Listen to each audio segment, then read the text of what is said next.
ओम शांति। मैं एक ब्रह्मा कुमार 3 दिन के इस योग शिविर में जो युवाओं को समर्पित है, आप सभी का स्वागत करता हूं, जिसमें हमने 2 सेशंस कर चुके हैं और आज इस तीसरे सेशन की शुरुआत में पहले के 2 सेशन पर जो हमने बातें की हैं उस पर एक सरसरी निगाह डाल लेते हैं, बातों को एक बार तरोताज़ा कर लेते हैं ताकि आज का ये सेशन हमारा और ज़्यादा सुगम हो सके, हम बातों को समझते हुए एक अच्छे से निष्कर्ष पर पहुंच पाएँ। तो सब सेशन की शुरुआत में हमने सबसे पहले ये देखा था कि हम अपनी स्थिति से, फिर चाहे वो हमारी आर्थिक स्थिति हो या पारिवारिक हो या सामाजिक या फिर धार्मिक हो, सांस्कृतिक हो या प्राकृतिक ही परिस्थितियाँ क्यों ना हो, हम उससे जब असंतुष्ट होते हैं तो उसे बदलने का प्रयास करते हैं। लेकिन हमारा ये प्रयास कॉन्शियस माइंड तक ही रह जाता है। और ये कॉन्शियस माइंड को जब हमने जाना तो समझा कि ये कॉन्शियस माइंड जो है ये बस हाथ पैर आँख नाक कान मुंह जो है ना, बस उसके एक ऊपर का सुपरवाइज़र की तरह है, लेकिन वो भी एक कर्मेंद्रिय ही हैं जिसके पास डिसीज़न का पावर नहीं है। उसको डिसीज़न लेने के लिए अप्रूवल की ज़रूरत पड़ती है और इसका हमने चर्चा पहले सेशन में किया था कि कम से कम 3 में से कोई एक अप्रूवल मिले या और भी कुछ अप्रूवल के साधन हो सकते हैं, लेकिन बिना अप्रूवल के ये कोई काम नहीं करता। और इसीलिए ये एक स्टाफ हम इसे समझते हैं। इसके ऊपर हमने जाना कि एक सबकॉन्शियस माइंड होता था जिसके पास काफ़ी ज़्यादा, उससे कहीं ज़्यादा पावर्स हैं। बहुत सूक्ष्म माइनर चीज़ों पर उसका ध्यान होता है, उसका कंट्रोलिंग पावर होता है। और ऐसा नहीं कि जो कॉन्शियस माइंड जिस चीज़ों को संभालता है, हाथ पैर आँख कान मुंह को, तो उसको वो सबकॉन्शियस नहीं संभालता, उसको भी संभालता है।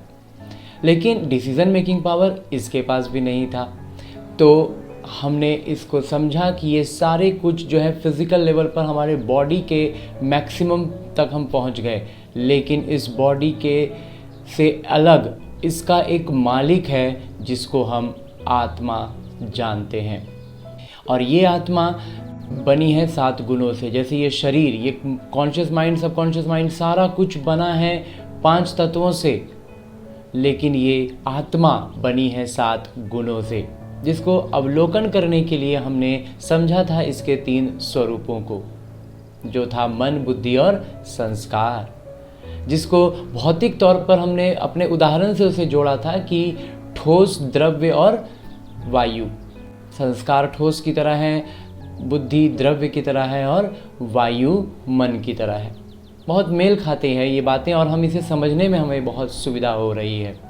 इसको हमने एक उदाहरण से जोड़ा था कि जब अगर हड्डियां टूटी हो शरीर के, हम अपने शरीर के स्तर पर हर एक बात को अनुभव कर सकते हैं कि जब हमारे शरीर में किसी की हड्डी टूटी हो, और टूटी हुई हड्डी कितना दुख देगी, कितना दर्द देगी। और वैसे में हमें कोई ब्रांडेड कपड़े पहनाए, लग्जरी कार में लेकर चले, कोई टूरिस्ट प्लेस पे घुमाने के लिए लेकर जाए, मतलब कुछ भी करता रहे, ब्रांडेड कपड़ों में ब्रांड्स बदलते रहें, लेकिन हमें दर्द लगातार होता रहेगा, हम दुख में रहेंगे।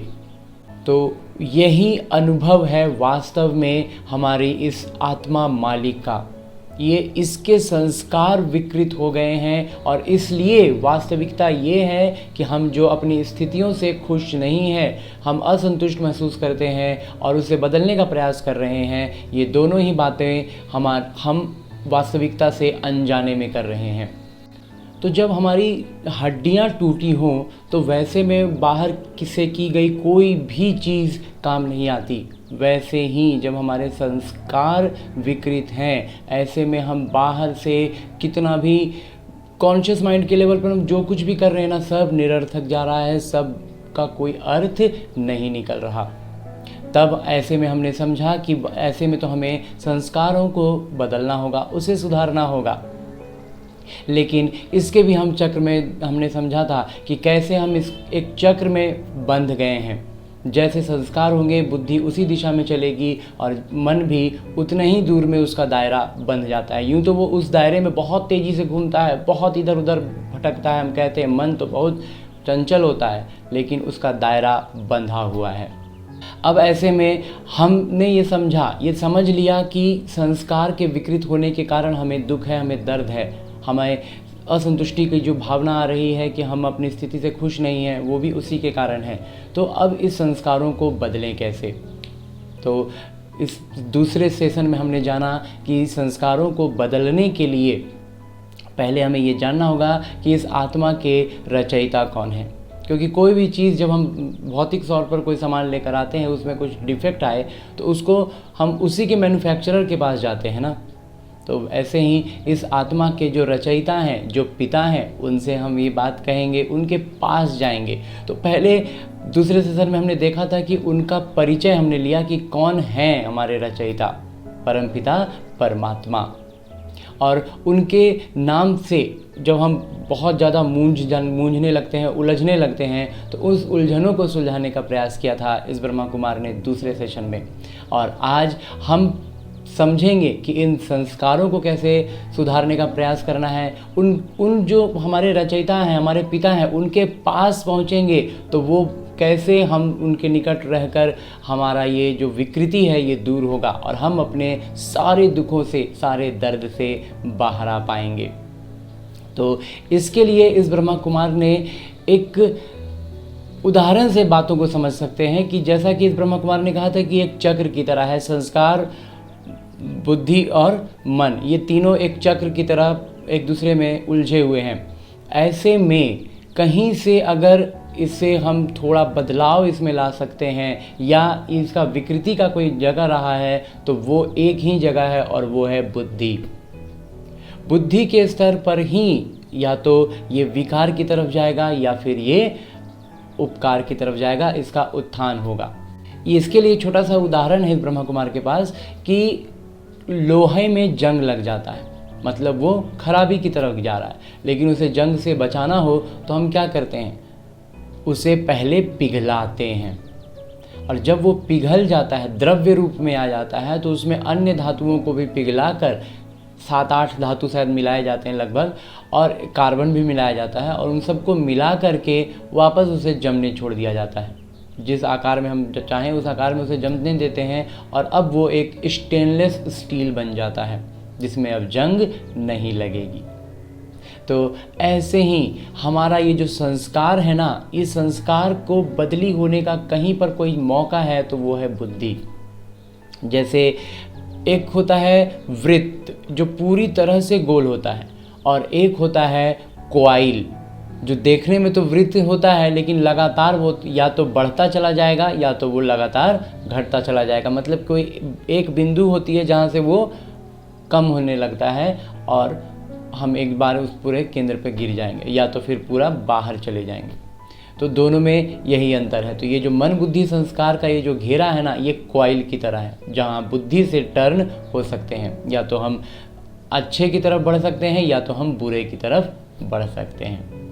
कहने का अर्थ है कि ये आत्मा का ये जो 7 गुण है ये केंद्र हुआ, और इस केंद्र की तरफ जितना ज़्यादा बुद्धि घूमेगी संस्कार उतने सुदृढ़ होंगे, और जितना ज़्यादा अपने गुणों से दूर होती जाती है ये बुद्धि, संस्कार उतने ज़्यादा कमज़ोर पड़ने लगते हैं, और जितना कमज़ोर संस्कार होता है उतना ज़्यादा इसमें तकलीफ़ आती है। कहने का मतलब ये विकृत होने लगता है, टूटने लगता है, और जितने ज़्यादा संस्कार चरमराते हैं हम उतना ज़्यादा दर्द में होते हैं, उतना ज़्यादा दुखी होते हैं।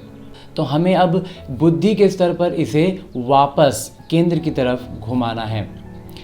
तो इसके लिए बुद्धि को समझने का हमने प्रयास शुरू किया था कि बुद्धि वास्तव में, चूँकि जैसा इस ब्रह्मा कुमार ने कहा ये मालिक है, तो ये करती क्या है कि इसका भी, चूँकि ये मालिक है तो इसका भी पूरा सीधा से माने डायरेक्ट कंट्रोल भी है अब सारे कर्मेंद्रियों पर।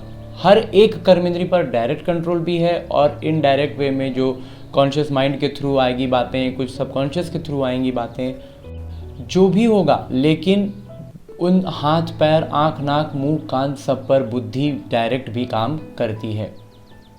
इसके लिए हम एक को बहुत वृहद स्तर पर हम समझ सकते हैं, लेकिन पहले एक एक करके छोटे छोटे बातों पर ध्यान देते हैं, जिसमें हम ये आजकल बहुत ज़्यादा सुनते हैं कि जब हम खुश होते हैं तो डोपामीन नाम का एक हार्मोन रिलीज़ होता है और हमारी बॉडी बहुत ज़्यादा रिजुविनेट लगभग हो जाती है, एकदम से तरोताज़ा हो जाती है, सारे थकावट निकल जाएगा। एक अलग ही सुकून का अनुभव कराता है ये डोपामीन नाम का हार्मोन। लेकिन ये हार्मोन रिलीज़ कब होता है? जब हम खुश होते हैं। अभी कुछ जगह पर हमें बतलाया जा रहा है, कहीं दिखाया जाता है, बताया जाता है क्या कि कुछ दवाइयाँ डाल करके सबकॉन्शियस, चूँकि सबकॉन्शियस कहाँ है, फिजिकल लेवल पे है, तो उसमें छेड़छाड़ की जाती है और डोपामीन हार्मोन रिलीज़ हो जाता है। लेकिन एक होता है मालिक जब अपने मैनेजर को कहता है कि तिजोरी खोलो और अब सारे कर्मचारियों में पैसा बांटो, तो मालिक खुश है, तब उसने मैनेजर से कह के तिजोरी खुलवाया है और सारे स्टाफ में बंटवा दिया, तो वो कितनी ज़बरदस्त खुशी देगा। और एक होता है कि मैनेजर से चाबी चुरा कर 2-4 सिक्के निकाल लिए जाएं तिजोरी से, तो वो कितनी खुशी देगा। बस यही बात हमें समझनी है कि ये जो मैनेजर है सबकॉन्शियस माइंड, इसके पास पावर बहुत है, ये हार्मोन्स रिलीज़ करता है और उसके कारण बॉडी में बहुत सारे हर चीज़ हो सकती है, लेकिन इसको ऑर्डर बुद्धि देती है। और आत्मा में भी ये विशेष करके ये बुद्धि, मन भी इफ़ेक्टिव है, मन भी करता है, संस्कार थोड़ा सामने से नहीं होता है, प्रत्यक्ष रूप से काम नहीं करते रहता है, लेकिन बुद्धि और मन एकदम इसे ड्राइव करते हैं, उसी के अनुसार ये हमारा शरीर पूरी तरह से कंट्रोल वे में काम करता है। हम बोलचाल की भाषा में, रोज़मर्रा की लाइफ में ये बात देखते हैं कि जो हमारा मन करता है ना, उस काम को करने के लिए हम कैसे, जो बात लगेगी एकदम बिल्कुल असंभव जैसी है लेकिन बहुत मन कर रहा है, तो हम उस काम को कैसे कैसे जुगाड़ करते हैं और कर ही लेते हैं। हमारा सबकॉन्शियस हमारा साथ देता है, हमारा कॉन्शियस हमारा साथ देता है, हमारी कर्मेंद्रियां हमारा साथ देती हैं। क्यों? क्योंकि सब के सब स्टाफ हैं और मालिक मन है, वो करवाता है। और ये वही मन है जिसको हम शुरू से बदनाम करते आए हैं।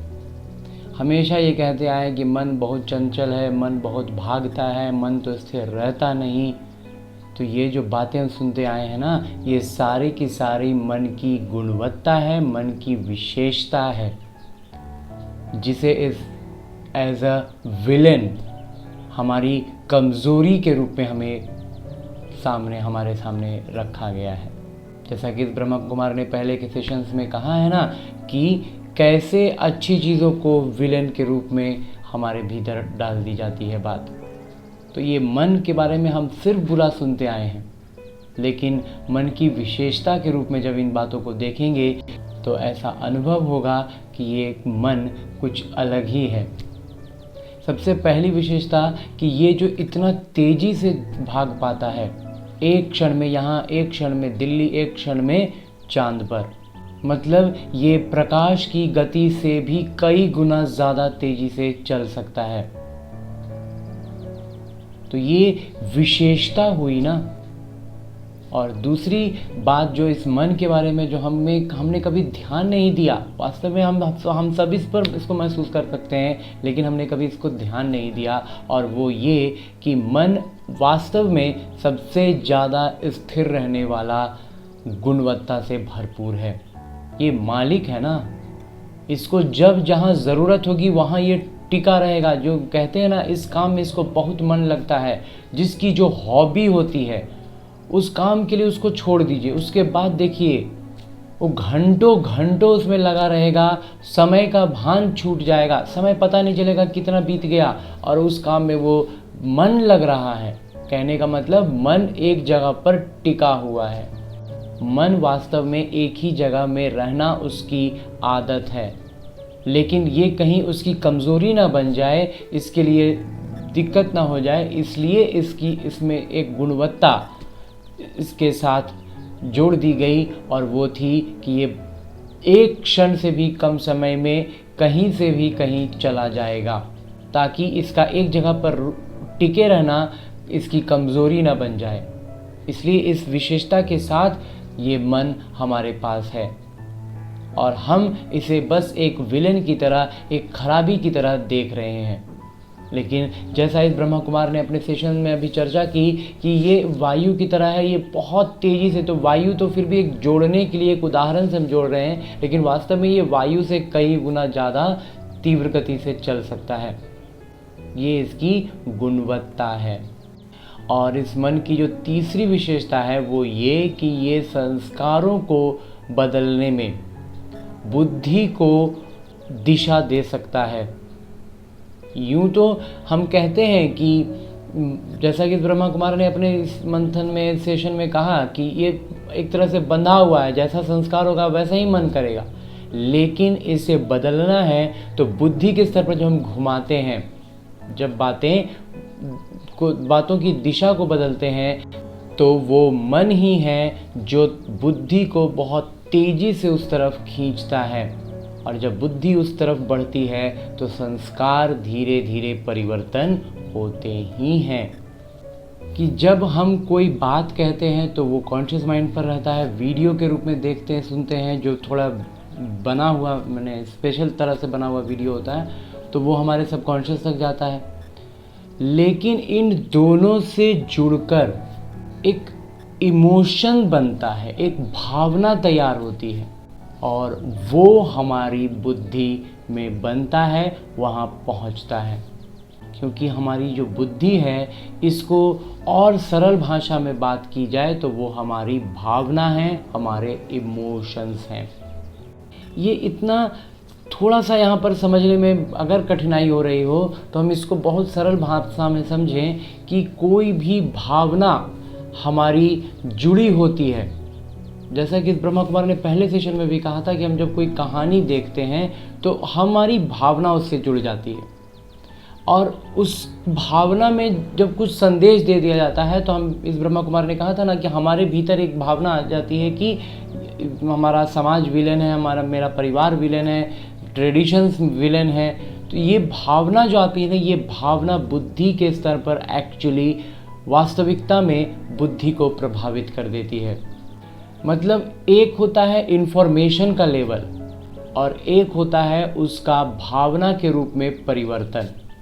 जैसे कि इस ब्रह्मा कुमार ने अपने इस मानव शरीर के उदाहरण में कहा था कि हम कोई खाना को खाते हैं तो खाना वास्तव में एक आखिरी स्तर तक पचता है, पूरी तरह से खुल जाता है। हाइड्रोजन, ऑक्सीजन जैसे छोटे छोटे माइक्रोन्यूट्रिएंट्स में वो पूरी तरह से खुलकर स्टोर हो जाता है।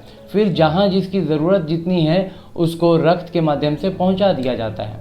इसलिए हम शुद्ध भोजन करें, सुपाच्य भोजन करें तो वो पूरी तरह से खुलने में सक्षम होगा, और जितना ज़्यादा अच्छे तरीके से खुल जाएगा हमारे शरीर में वो ज़्यादा से ज़्यादा लगेगा। और तब हम, जब हमारा शरीर के सारे अंग अच्छे से, उनको सारे न्यूट्रिएंट्स मिलेंगे तो वो अच्छे से अपना काम करेंगे, वो ऊर्जावान होंगे।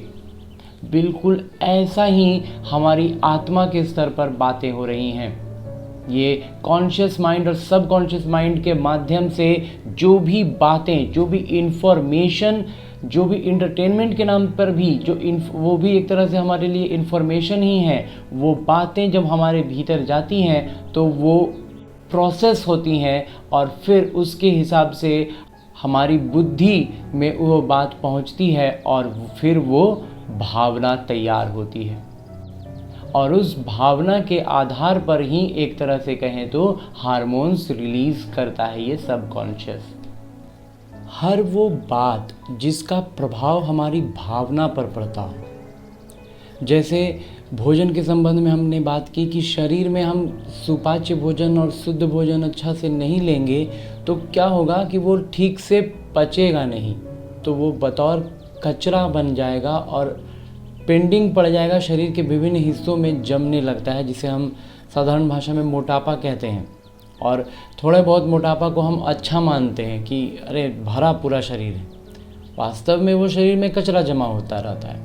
बिल्कुल वैसे ही ये भावना, तो जो इन्फॉर्मेशन और जो इंटरटेनमेंट हम ले रहे हैं, जो हमारे भीतर जा रहा है, उसकी गुणवत्ता कैसी है, उसके आधार पर हमारी भावना प्रभावित होती है।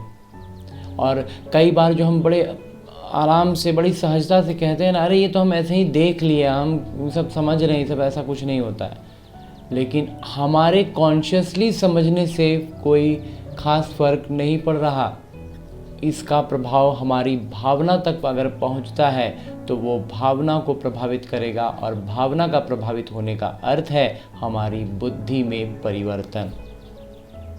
तो बुद्धि का ये जो कंटेंट हमने देखा, ये ज़रूरी नहीं कि वीडियो के रूप में हो। हम 4 लोगों से बात करते हैं, हम अपने रिश्ते नातों में कुछ किसी घटना के बारे में सुनते हैं, उसके बारे में जानते हैं, तो कहीं से भी जो भी इन्फॉर्मेशन हमारे भीतर जाता है हमारी भावना को प्रभावित करता है, और हमारी भावना का सीधा सीधा असर, अगर वो नकारात्मकता है तो वो हमारे संस्कारों को भी प्रभावित करेगा, हमारे मन को भी प्रभावित करता है। अब बातें थोड़ी इसमें और थोड़ा गहराई में उतरना ज़रूरी यहाँ समझ में आता है ब्रह्मा कुमार को। अपने दूसरे दिन के सेशन में इस ब्रह्मा कुमार ने एक बात कही थी कि धर्म अलग है, धर्म एक मार्ग है, और आध्यात्म जो है वो एक वाहन है। उसमें जो सबसे बेसिक डिफरेंसेस हैं, जो बिल्कुल आधारभूत अंतर हैं, वो ये है कि आध्यात्म जो हुआ ये हमारी गुणवत्ता, जो जैसा कि ब्रह्मा कुमार ने कहा कि हम आत्मा हैं और ये 7 गुणों से बनी है, ये 7 गुण का उजागर होना ही आध्यात्मिकता है। तो इसको सरल भाषा में अगर हम एक तरह से कहें तो बड़े ही कई गुणों से मिलकर एक गुण आता है जिसे हम कहते हैं इंसानियत। अब जरा सोचिए कि किसी भी जगह, किसी भी स्थान पर कोई सड़क दुर्घटना होती है तो वहाँ हम क्या करते हैं, हम इंसानियत दिखाते हैं। वहाँ हम उसका धर्म नहीं देखते हैं, उसकी जाति नहीं देखते हैं, उसका स्टेटस नहीं देखते हैं कि वो अमीर है या गरीब है, उसकी पारिवारिक स्थिति नहीं देखते हैं कि वो बूढ़ा है या जवान है। कहने का अर्थ है कि हम देखते हैं कि किसी की दुर्घटना हुई है, उन्हें चोट लगी है, तो हम मदद के लिए दौड़ पड़ते हैं। ऐसा करते हैं ना, तो यही है इंसानियत। लेकिन जब ये हुई एक अचानक से हुई दुर्घटना, लेकिन जब हमारे जीवन में छोटी छोटी बहुत सारी बातें आती रहती हैं, उस वक्त हम इस इंसानियत को कहीं पीछे छोड़ देते हैं। और इसके पीछे भी कारण है। कारण ऐसा है कि हमें धीरे धीरे इन्फॉर्मेशन और एंटरटेनमेंट के माध्यम से ये बताया गया कि ये इंसानियत दिखाने में आप ही का नुकसान हो जाएगा।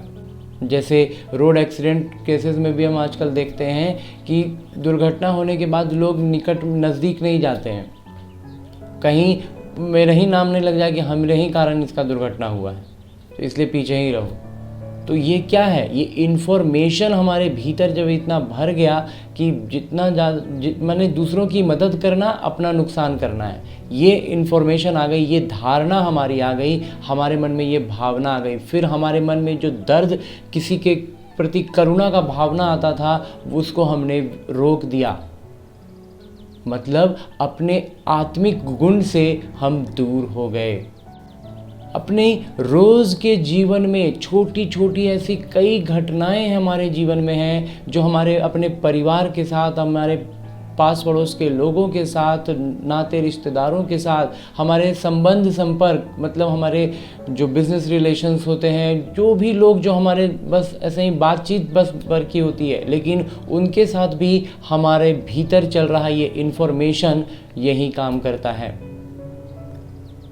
हम बड़ी सरलता से आजकल ये बातें कहते हैं ना, अरे आजकल ज़्यादा ईमानदारी का भी समय नहीं है, थोड़ा तो समय देख के जगह के अनुसार काम करना ही पड़ता है। हम ऐसा क्यों कह रहे हैं? क्योंकि हमें ये इन्फॉर्मेशन भरपूर से मिल रहा है कि अगर आप ज़्यादा ईमानदारी करते हैं, ईमानदारी में भी ज़्यादा और कम होता है। अगर आप बहुत ईमानदारी से काम कर रहे हैं तो आपका नुकसान हो जाएगा। ये इन्फॉर्मेशन हमारे भीतर इतना बैठ गया कि हमने अपने भीतर का ये गुणवत्ता को छोड़ दिया। इस बात को हम सीधे सीधे तौर पर जोड़ नहीं पाते हैं और इसीलिए हम दुखी होते हैं। क्यों नहीं जोड़ पाते हैं? क्योंकि जोड़ने का काम हम करते हैं कॉन्शियस माइंड के लेवल पर।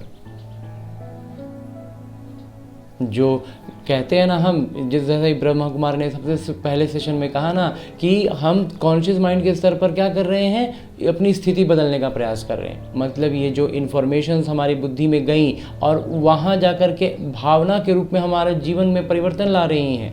अब हमारे भीतर वो करुणा का भाव नहीं उमड़ पा रहा है।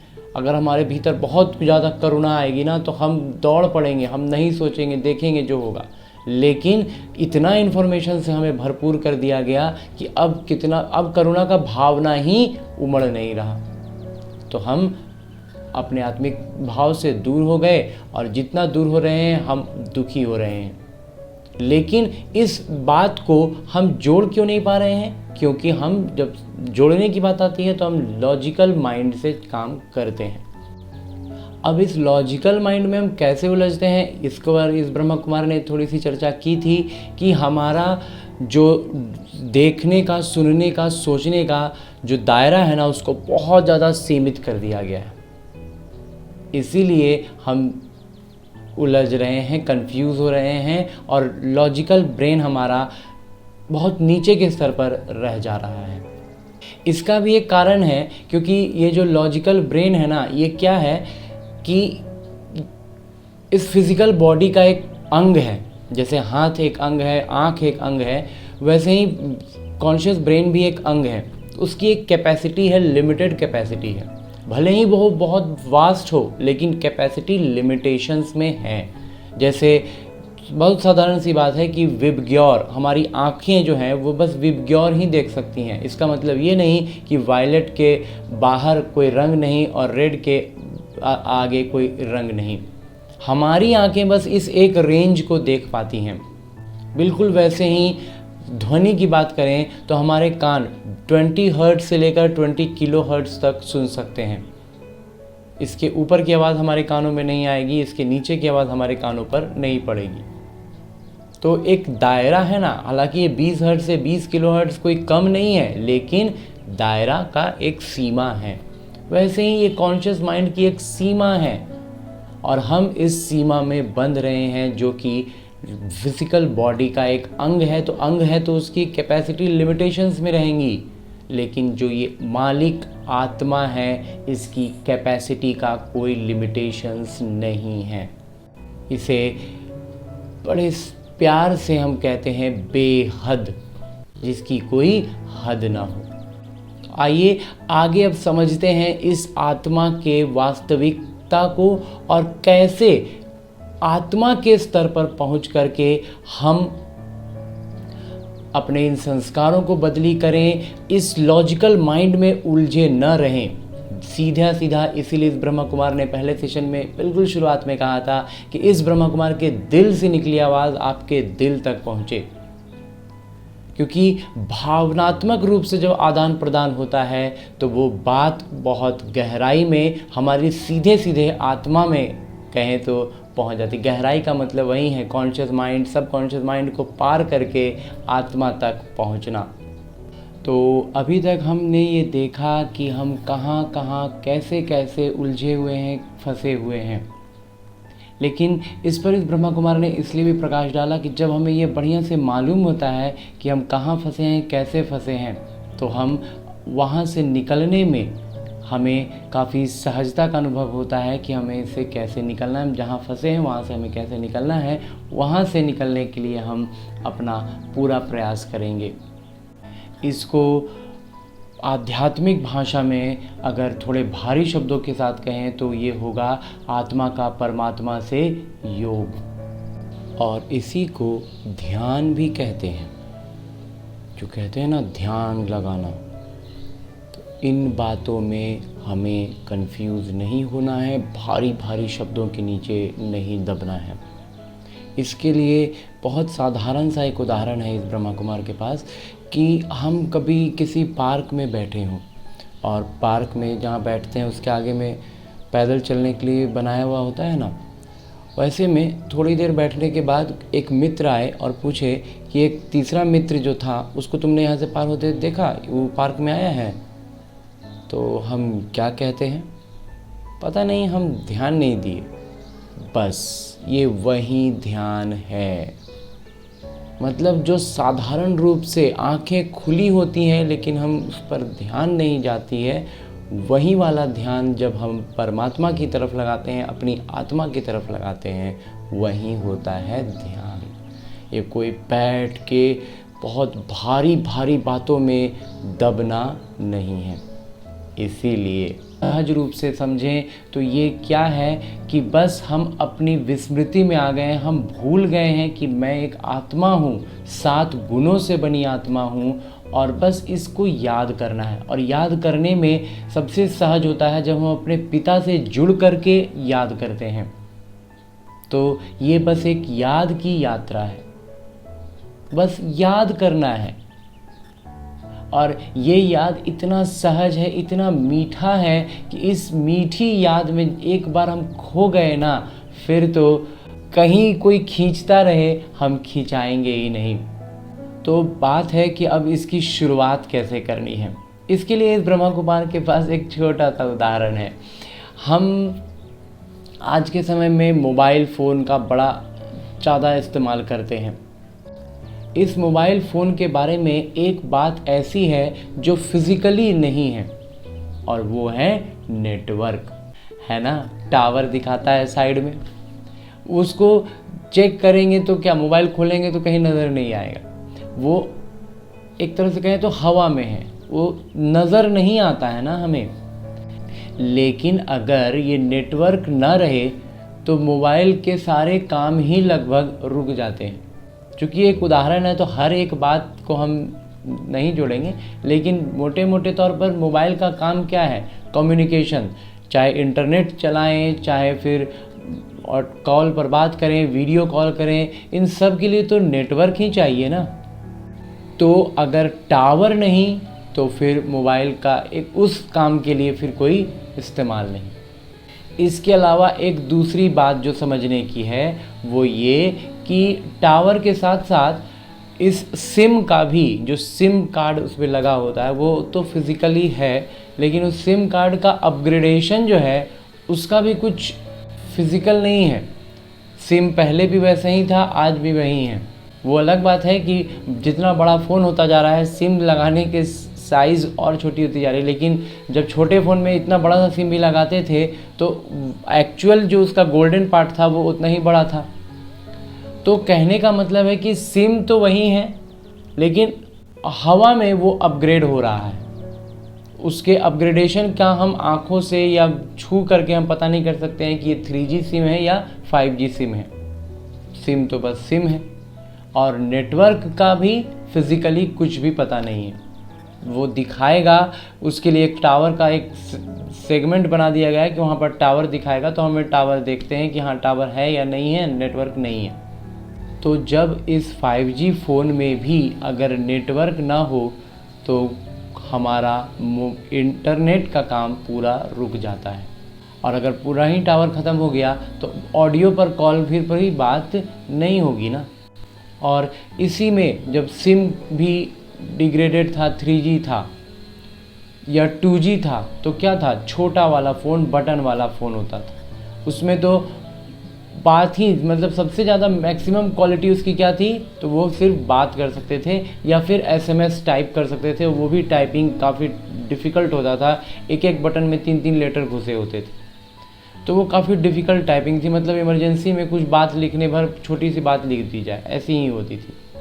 तो यहाँ इस ब्रह्मा कुमार ने इस उदाहरण को इसलिए दिया है कि हमारी जो आत्मा है, जिसके बारे में हम खुद से भूल गए हैं, उसकी वास्तविक स्थिति अगर बात की जाए तो इस उदाहरण से बहुत मेल खाती है। हमारा नेटवर्क एकदम से जैसे चला ही गया है। जो एक कहते हैं ना, किसी विशेष परिस्थितियों में कहीं पर जैक लगा दिया जाता है तो आसपास के जितने भी मोबाइल हों सारा नेटवर्क ही उड़ जाता है। बिल्कुल वैसा ही कुछ परिस्थिति अभी हमारी आत्मा की है। हम परमात्मा से जुड़ ही नहीं पा रहे हैं, ये संभव ही नहीं हो रहा है। नेटवर्क पूरा नील हो गया है। अब यहाँ न केवल नेटवर्क नील हुआ है, बल्कि हम धीरे धीरे जैसे साइंस एंड टेक्नोलॉजी धीरे धीरे हमें अपग्रेड बताता जा रहा है कि हम अपग्रेड कर रहे हैं फ़ोन्स को।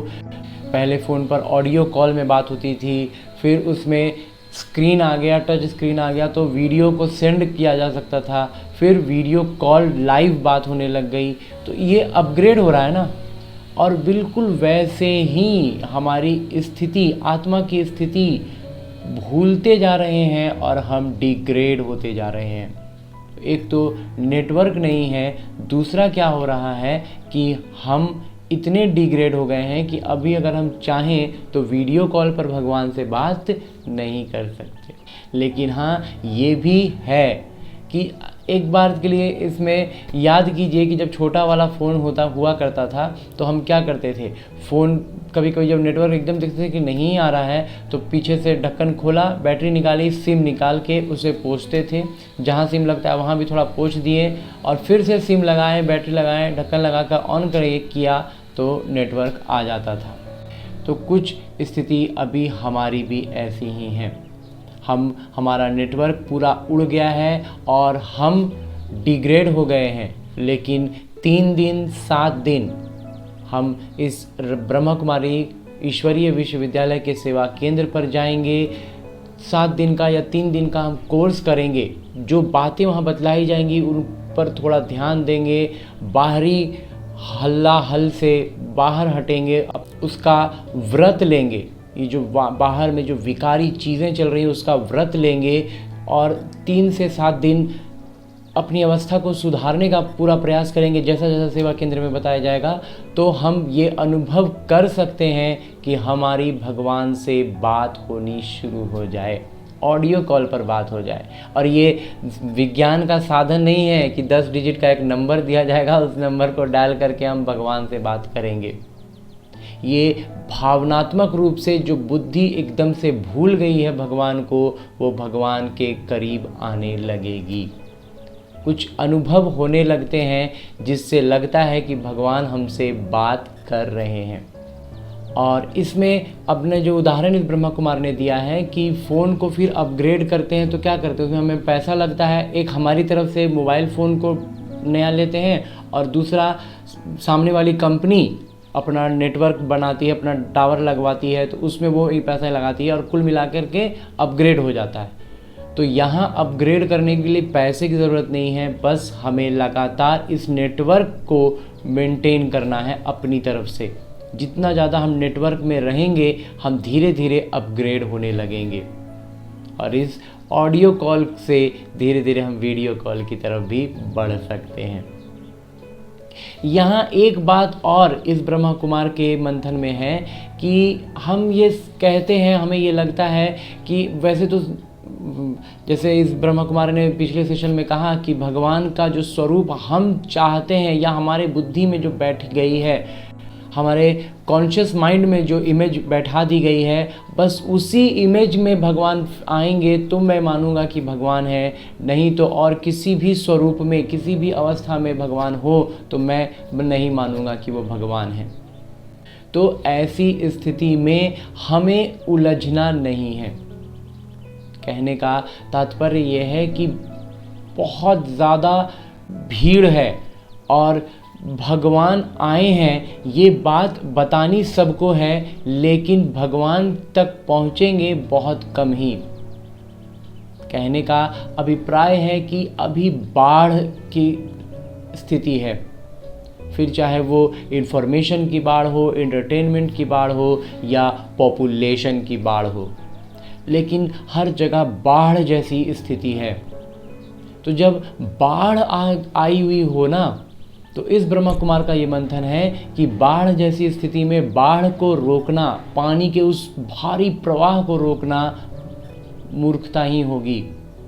लेकिन पानी के उस प्रवाह में एक बांस लगा देना या फिर एक मोटी रस्सी खींचकर लगा रखना और हाथ देना ताकि खुद भी उस बाढ़ में न बह जाएं और दूसरे भी जो बचने का प्रयास कर रहे हैं, जो ऊपर उठना चाह रहे हैं, उनको कहते हैं ना, एक तिनके का सहारा भी काफ़ी है। तो वैसे में अगर हाथ देते हैं तो हमें पता नहीं है ना कि कौन पकड़ाएगा, तो इसलिए हम क्या करते हैं, बाढ़ में हाथ बढ़ाते हैं, रस्सी बांध कर रखते हैं कि शायद कोई चाहत में हो कि हम निकलें तो उसे ये सहारा मिल जाए। बस इसी उद्देश्य के साथ हम ये सेशन बना रहे हैं और ये बातें ताकि आपकी भावना से जुड़ सकें। तो जिनकी भावना में भगवान के प्रति और अपने जीवन के प्रति, दुखों के प्रति थोड़ी सी संवेदना है, वो चाह रहे हैं कि कुछ समझें, कुछ जानें, उनको ये बहुत काम आएगा। और जो अपने स्थिति से ही संतुष्ट हैं, उनको तो इधर आने की ज़रूरत ही नहीं है, क्योंकि इस सेशन की शुरुआत में ही अब इस ब्रह्मा कुमार ने कहा ना कि हम जब अपनी स्थिति से खुश नहीं होते, संतुष्ट नहीं होते, तब हम आगे के लिए प्रयास करते हैं। लेकिन जो अपनी स्थिति से संतुष्ट हैं, यहाँ जैसे भी हैं, जो दुख भी हो रहा है, दर्द भी हो रहा है, उसी में कहते हैं कि यही ज़िंदगी है और वो हम ऐसे ही जिएंगे, तो वो जी रहे हैं, वो उस बाढ़ में बह रहे हैं। जो इस बाढ़ से निकलना चाह रहे हैं, उनके लिए ये बस एक तिनके का सहारा होगा। अब यहाँ एक बात जो इस ब्रह्मा कुमार के को लगता है कि इस पर चर्चा करना ज़रूरी है, वो ये कि जब हम भगवान को याद करने की बात कर रहे हैं, उनसे जुड़ने की बात कर रहे हैं, उनसे बात करने की बात समझ रहे हैं, तो ऐसे में हम भगवान के स्वरूप की चर्चा कैसे छोड़ सकते हैं। क्योंकि जब आत्मा का परमात्मा से हम योग लगाने की बात कर रहे हैं, तो उसके लिए हमारे मन में, हमारी बुद्धि में आत्मा के स्वरूप का और उसके रचयिता परमपिता परमात्मा के स्वरूप का भी स्पष्ट होना बहुत ज़रूरी होगा। तो ऐसे में हम इतना तो इस ब्रह्मा कुमार ने चर्चा कर ही ली है कि ये जो परमपिता परमात्मा है, या हम खुद जो आत्मा हैं, ये इस भौतिक शरीर में भौतिक रूप से नहीं दिखाई देते हैं। और नहीं दिखाई देने का या नहीं महसूस करने का बस एक ही वजह है कि ये जो शरीर है, ये 5 तत्वों से बना है और इसकी एक हद है, एक लिमिटेशन है। लेकिन ये जो आत्मा है, इसकी कोई लिमिटेशंस नहीं है, ये 7 गुणों से बना, ये अलग है, आत्मा बिल्कुल अलग है और शरीर बिल्कुल अलग है। तो इसलिए हम शरीर के आँखों के हिसाब से कोई डेफिनेशन सेट करें कि ऐसा होगा, ऐसा है, तो ऐसा बिल्कुल नहीं। बस इस शरीर की परिभाषा से, इस शरीर के लिमिटेशन से बियॉन्ड है।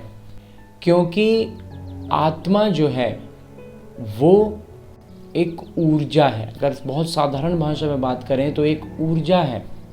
क्योंकि इस बात का प्रभाव, इस बात को हम इमोशंस में भी देख सकते हैं। जब हम किसी बात से भावनात्मक रूप से जुड़ जाते हैं ना, तो फिर हम उस काम को कैसे भी हो करते हैं, कितना भी कठिन हो, कितना भी मुश्किल हो, हम उस काम को करने लगते हैं।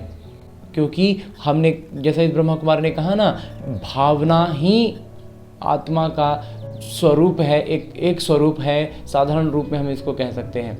तो ये ऊर्जा है। तो ऊर्जा को, जैसे हम आज अपने भौतिक जीवन में रोज़ हर कोई इस्तेमाल कर रहा है बिजली, क्या बिजली को देख सकते हैं?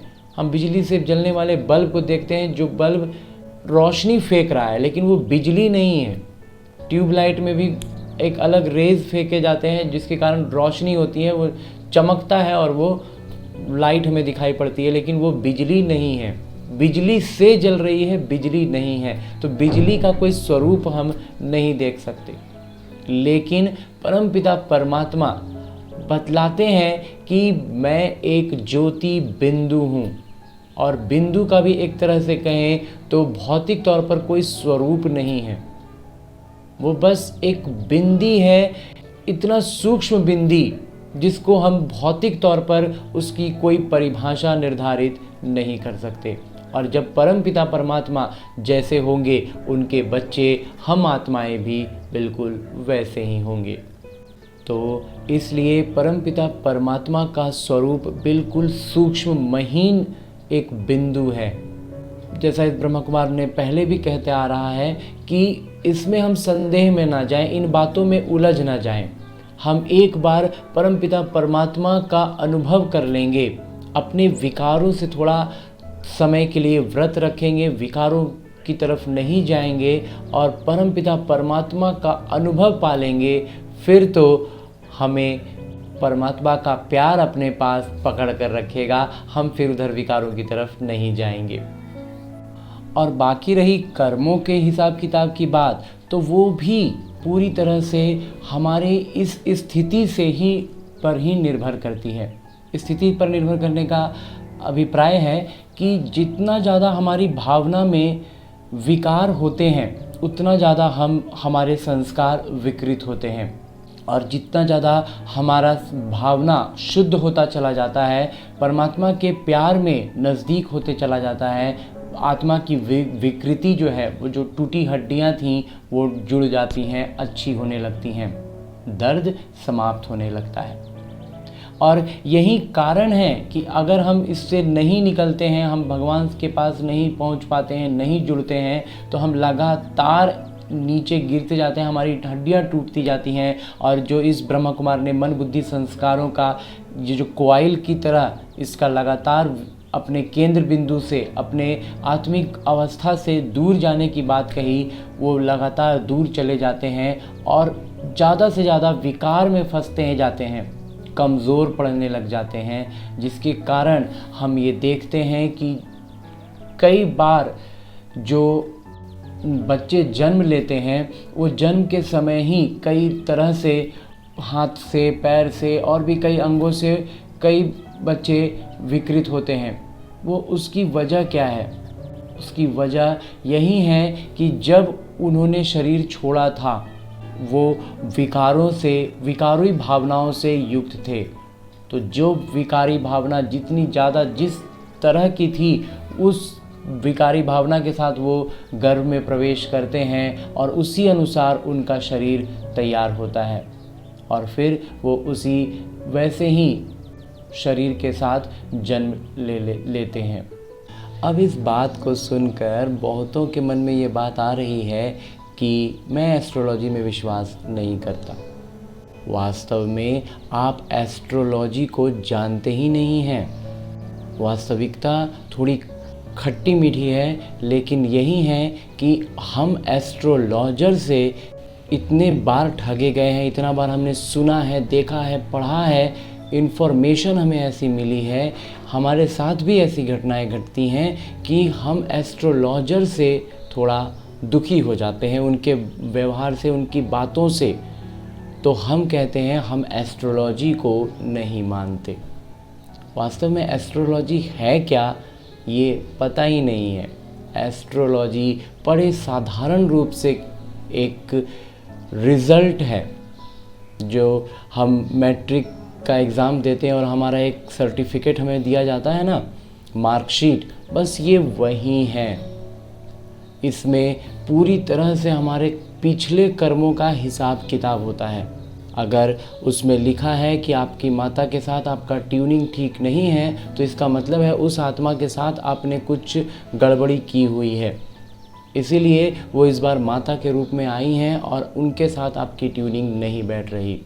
तो यहाँ हमें जो कंफ्यूज कर दिया जाता है वो ये कि हम फलाने देवता की पूजा करें, फलाना ये करें, फलाना दान करें, फलाना ये करें, बहुत कुछ में हम उलझ जाते हैं। लेकिन उस आत्मा के साथ जो हमारा हिसाब किताब में गड़बड़ी है उसको सुलझाने की ओर कदम नहीं बढ़ाते।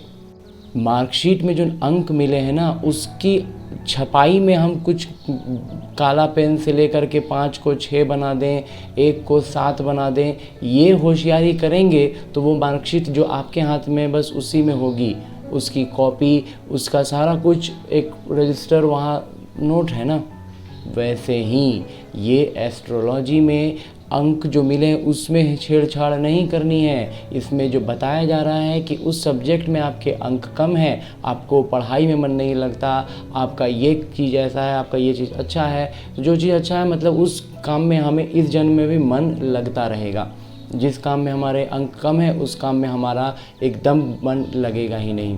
तो ये सब बातें बस ये एक रिज़ल्ट है, इसको एक रिज़ल्ट की तरह देखना है। इसको ठीक कैसे करना है? अपने कर्मों को सुधार कर। कर्म कैसे सुधरेंगे ये हमें परमपिता परमात्मा बतलाते हैं। और इस संदर्भ में एक छोटी सी बात और है कि हम अभी तक हमारा, जैसा इस ब्रह्मा कुमार ने कहा, हम कॉन्शियस माइंड के स्तर पर इतना उलझ जाते हैं कि हम आगे कदम बढ़ा ही नहीं पाते। इसमें एक छोटा सा सच्चाई एक ये भी है कि कई बार हम इस संस्थान में आते हैं तो कुछ बच्चे, जो कुछ छात्र हैं, जो ब्रह्मा कुमार कुमारियाँ इसमें पहले से हैं, वो पूरी तरह से पढ़ाई पर एकदम मेरिट लिस्ट में आगे नहीं होते हैं। तो उनके जो बात व्यवहार होता है उसमें थोड़ा सा, हम जो उम्मीद करके आते हैं उसमें थोड़ा सा अगर 19-20 मिलता है तो हम कहते हैं ये संस्थान में ही गड़बड़ी है। वास्तव में ना एस्ट्रोलॉजी में गड़बड़ी है और ना ही संस्थान के ज्ञान में गड़बड़ी है। हम 2-4 आत्माओं को देख करके पूरा का पूरा ये जो लॉजिकल बना लेते हैं एक अवधारणा कि ये चीज़ बुरी है, ऐसा बिल्कुल नहीं है। हो सकता है उस छात्र को पढ़ाई में उतना मन नहीं लग रहा हो, जैसे एक हम लौकिक में जानते हैं ना कि कुछ इंस्टीट्यूशंस ऐसे होते हैं जहाँ पहले कुछ साल पहले तक तो ऐसा था कि वहाँ एडमिशन हो गया मतलब आपकी नौकरी भी एक तरह से पक्की हो गई। तो बिल्कुल वैसी ही अवधारणा जब आ जाती है तो कुछ बच्चे ऐसे होते हैं जिनका पढ़ाई में फिर ध्यान कम हो जाता है, वो दायां बायां देखने लगते हैं। जैसे रोज़ के हमारे स्कूल कॉलेजों में भी हम देख सकते हैं कि ज़्यादातर बच्चों का ध्यान कहाँ होता है? फिल्मों में, हीरो हीरोइन में, इधर उधर में ध्यान होता है, पढ़ाई पर ध्यान नहीं होता। और जिन बच्चों का ध्यान पढ़ाई पर है वो इधर उधर देखते ही नहीं, पढ़ाई को पढ़ते हैं और सीधा मेरिट लिस्ट में ऊपर निकल जाते हैं। तो यहाँ जो बच्चे इधर उधर देख रहे हैं उनको देख करके कंफ्यूज नहीं होना है, पूरी तरह से पढ़ाई को देखना है कि यहाँ क्या पढ़ाया जा रहा है और इस पढ़ाई को पढ़ के हम क्या कर सकते हैं। और कर्मों को सुधारने के लिए परमपिता परमात्मा हमें ज्ञान देने आए हैं, ज्ञान देते हैं जिससे हमारी भावना में सुधार आता है, हमारी भावना सुधरती है, वो शुद्ध होती जाती है, हम ऊपर उठते जाते हैं और उठते उठते हम उस अवस्था तक पहुंच सकते हैं जिसे देवी देवता कहा जाता है। परमपिता परमात्मा कहते हैं कि जब हम अपने संपूर्ण आत्मिक गुणों को पा लेते हैं तो हमारी अवस्था इतनी श्रेष्ठ हो जाती है कि हम लक्ष्मी नारायण बन सकते हैं। ये प्रजापिता ब्रह्मा कुमारी ईश्वरीय विश्वविद्यालय का परम उद्देश्य हमें बतलाया जाता है कि हमें अपनी उस आत्मिक अवस्था तक पूरा संपूर्ण रूप से हासिल करना है और जो आत्मा ऐसा कर लेती है वो लक्ष्मी नारायण बन सकती है। अब बात है कि इतना श्रेष्ठ उद्देश्य जब हमें मिलता है तो हम क्यों पीछे रहें? उद्देश्य मिलने के बाद तो हम बहुत तेज़ी से आगे बढ़ना चाहेंगे, लेकिन बहुत सी सूक्ष्म और बड़ी बातें अगर अभी नया शुरुआत करेंगे तो बहुत सी बातें विघ्न के रूप में सामने आएंगी।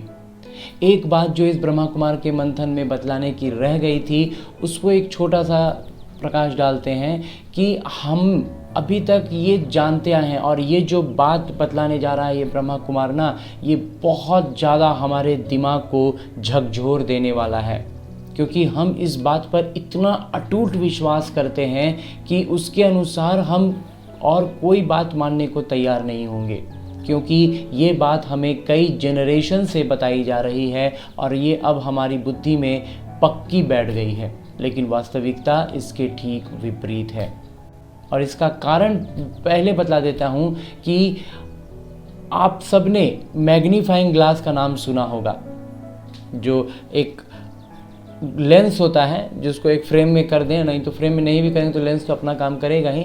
एक मैग्नीफाइंग ग्लास होता है जिसके पीछे एक हैंडल होता है और उससे हम कोई छोटे अक्षर में लिखी गई चीज़ों के निकट लगाते हैं तो वो बहुत बड़े अक्षरों में दिखाई देने लगता है और हम उसे आसानी से पढ़ लेते हैं।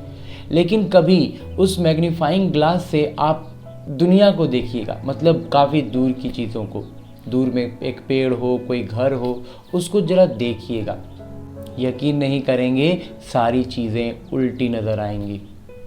पेड़ की पत्ते नीचे और तना ऊपर नज़र आएगा, मकान की छत नीचे और सड़क ऊपर नज़र आएगी, इसका मतलब समझ रहे हैं? अब बतलाता हूँ कि क्यों इस ब्रह्मा कुमार ने इस मैग्नीफाइंग ग्लास की बात की। हमें ये बात हमारी बुद्धि में इतना स्पष्ट बैठी है कि हम पहले बंदर थे, धीरे धीरे डेवलप करते हुए हम इंसान बने। मालूम है ये बात हमें क्यों बतलाई गई है? ताकि जिस राह पर हम आगे चल रहे हैं ना, उस राह को हम डेवलपमेंट माने। हम ये हमारी बुद्धि में ये बात हो कि हम जिस राह में आगे बढ़ रहे हैं वो उन्नति की ओर जा रहा है, तभी हम उस दिशा में बढ़ेंगे। अगर हमें ये हमारे अंदर में ये बात आ गई कि वो अवनति का मार्ग है, तो हम तुरंत अपने कदम रोक लेंगे। और यही होता है जब हम इस परमपिता परमात्मा के ज्ञान को समझ लेते हैं। हमें ये स्पष्ट दिखने लगता है कि बात क्या है। हमारी आंखों से ये मैग्नीफाइंग ग्लास जो हमारी आंखों के आगे रख दिया गया है, ये हट जाता है। वास्तविकता ये है कि ये जो बात हमें बतलाई गई है, इसे बतलाने वाले का खुद में वो इस बात को लेकर के स्टेबल नहीं है। उनकी जो अगली किताब थी उसमें उन्होंने इस पर कहा है कि मुझे ऐसा लगा था कि ऐसा होना चाहिए। उनके पास ना इस बात का कोई सबूत है और ना हम कभी इस बात का कोई सबूत मांगते हैं कि आज तक कोई भी एक प्रजाति किसी दूसरी प्रजाति में कन्वर्ट हुई है क्या। लेकिन इस बात पर हम पक्के हैं कि हम बंदर से इंसान बने हैं। वास्तविकता ये है कि हम नीचे पतन की ओर जा रहे हैं। हम पहले देवी देवता थे, बहुत श्रेष्ठ थे, बहुत उन्नत थे, हर चीज़ इतनी उत्तम किस्म की थी, हमारी जीवन शैली इतनी उत्तम किस्म की थी, हम आत्मिक रूप में इतने श्रेष्ठ थे कि हर एक गुणवत्ता एकदम से झलकती रहती थी। हम धीरे धीरे अवनति की ओर आए हैं। जैसे नदियों का जल होता है ना, जब हिमालयों में होता है कितना शुद्ध कंचन पवित्र होता है। धीरे धीरे जब वो नीचे उतरता है, समय के साथ ये सृष्टि का चक्र है जो सतयुग के बाद त्रेता, त्रेता के बाद द्वापर और द्वापर के बाद कलयुग आना है। तो बस ये सृष्टि चक्र के कारण हम धीरे धीरे नीचे की ओर आ रहे हैं, पतन की ओर जा रहे हैं, गंदे होते जा रहे हैं। इसलिए जब ये ज्ञान मिलता है तब परमपिता परमात्मा हमें ऊपर उठाने के लिए आते हैं। तब हम इस नीचे गिरने के काम से अपने आप को रोक लेते हैं। नदियों के इस सफ़र को थोड़ा सा गौर से देखें तो जैसे जैसे नदियाँ शहरों में आती चली गईं, या यूँ कहें कि शहर उसके पास बसते चले गए, नदियों की स्थिति अब नाले की कर दी गई है। पूरा गंदा हो चुका है ये स्थिति, और वही स्थिति हमारी आत्मा की भी है। इतना ज़्यादा इन्फॉर्मेशन और एंटरटेनमेंट का कचरा इसमें भर गया है कि यह पूरी तरह से गंदा हो गया है। ऐसे में परमपिता परमात्मा जो एक सूर्य की तरह सम्मुख उपस्थित हैं, और वो जब इस जल के उदाहरण में, नदी के उदाहरण में हम बात देखें तो क्या होगा, जल जो है वो बस शिथिल पड़ा हुआ है, कीचड़ की तरह हो गया है, और वहाँ से जब धूप पड़ती है तो वो वाष्पित होकर के ऊपर उठ जाता है, गंदगी को, विकारों को वहीं छोड़ देता है, और वो जल सीधे वाष्पित होकर बादल बन जाता है। वैसे ही हमें भी इन विकारों को वहीं के वहीं छोड़ देना है और खुद बिल्कुल शांत अवस्था से, गुप्त रूप से ऊपर उठ जाना है। नदियाँ जब नीचे गिरती हैं तो सबको पता चलता है, लेकिन जब ऊपर वाष्पित होती हैं तो कुछ पता नहीं चलता। और जो बाढ़ में बह के जाके समुद्र में मिल रहे हैं उनको मिलने दें, लेकिन हमें अगर ये अवसर मिल रहा है तो हमें इसका लाभ लेना चाहिए। और जहाँ तक बात है सृष्टि चक्र की, तो इसमें भी जो छोटी सी बात एक ब्रह्मा कुमार के मन, उसको एक शब्द बिल्कुल शॉर्ट में निपटाने का प्रयास करता हूँ कि जैसे हर दिन का एक चक्र है ना, सुबह शाम दिन रात, तो उसमें क्या होता है, जब सुबह के 4 बजते हैं तो पूरी तरह से अंधेरा होता है, और तभी भी हम उसे सुबह के 4 कहते हैं। क्यों? क्योंकि हमें ये मालूम है कि 4 बजे से सुबह हो जाती है, मतलब इंजोरा होने के पहले सुबह हो जाती है, सुबह की घड़ी शुरू हो जाती है। तो वैसे ही अभी चारों तरफ कलयुगी माहौल है। ऐसे में हमें इस कलयुगी माहौल से में रहते हुए, अंधेरा दिखते हुए भी हमें इस समझना है कि ये सतयुग की शुरुआत का समय है, अभी तैयारी का समय है। क्योंकि जब दिन के चक्र की बात करें तो उसमें हम जब 4 बजे उठते हैं तो हमारे स्वास्थ्य के लिए अच्छा होता है, हम सूर्योदय का स्वागत कर पाते हैं अपने नित्य क्रिया से निवृत्त होकर। लेकिन अगर हम देर तक सोए रहें तो वो रोगों को निमंत्रित करते हैं। तो वो तो दैनिक स्तर पर हो गई, और वही काम यहाँ भी है। जब हम पहले से उठकर तैयारी करते हैं, अपने आत्मिक अवस्था में आते हैं, तो हमें स्वर्ग में, सतयुग में पहले पहले एंट्री मिलती है। हम बहुत सहजता से स्वर्ग में पहुँच जाते हैं। जो हम कहते हैं ना अपनी बोलचाल की भाषा में कि अरे ये तो बहुत अच्छा जगह है, जैसे स्वर्ग है, तो स्वर्ग को हम अच्छाई के सबसे पराकाष्ठा पर मानते हैं। और अगर उस स्थान पर हमें जाने का मौका अभी मिल रहा है तो इसे छोड़ना नहीं है।